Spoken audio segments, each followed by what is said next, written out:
This is going to go off here. So you saw a UFO today? Yeah, that was awesome, man. You saw the same one, didn't you? I did. That's so funny, man. For the whole sky, three of us see the same one at the same time. It's the youch.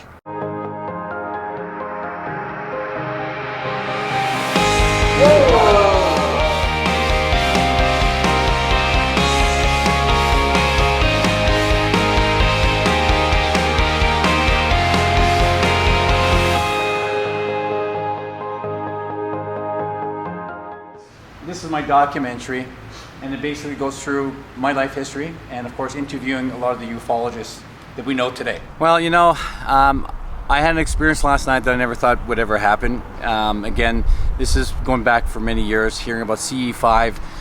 You know, you have to experience it for yourself, and something happened to me last night, and I shut off all my cameras after trying to look for orbs that I capture usually in Vancouver. And I shut off all my cameras, and I just said in the open air, I said, okay, my cameras are off, and it was nice seeing you, and I started waving goodbye. And in the sky where I was waving goodbye, I looked up, right where my hand was, there was a flash bulb, which we call them a flash bulb. It was a flash. And I yelled out flash, and everybody looked up, and it flashed 2 more times after that, and it wasn't moving, and I know very well how satellites look like. If it flashes, you'll see a flash again as it travels across the sky, but it stayed flashing in that same area. But the weirdest part is where I waved, that's where the flash was. So I have shivers right now because that's never happened to me before, so that was really interesting.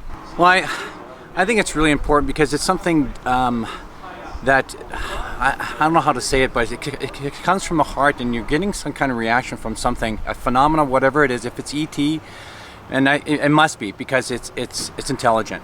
So I think future generations, I think we need to cultivate this. We need to start communicating this to everybody now for the next generations, after years and years, and maybe this will develop into something like how it was back in the 50s when there was actual ET contacts, even today.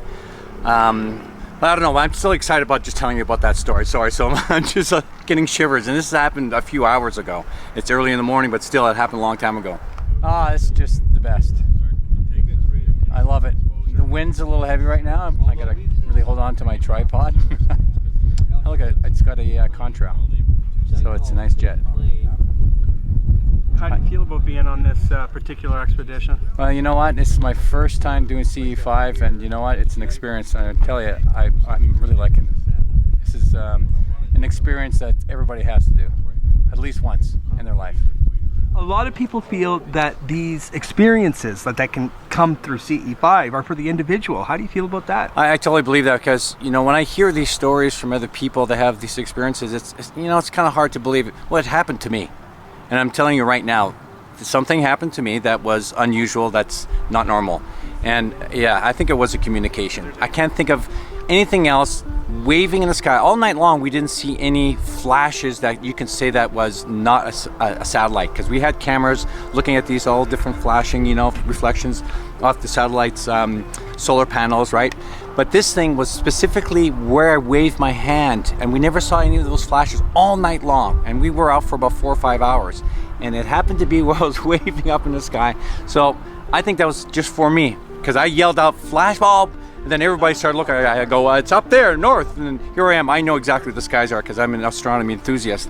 And it took me a while to get my thoughts together to show where it was. And then, of course, everybody looked in that area. And then it flashed again 2 more times. So something happened, definitely.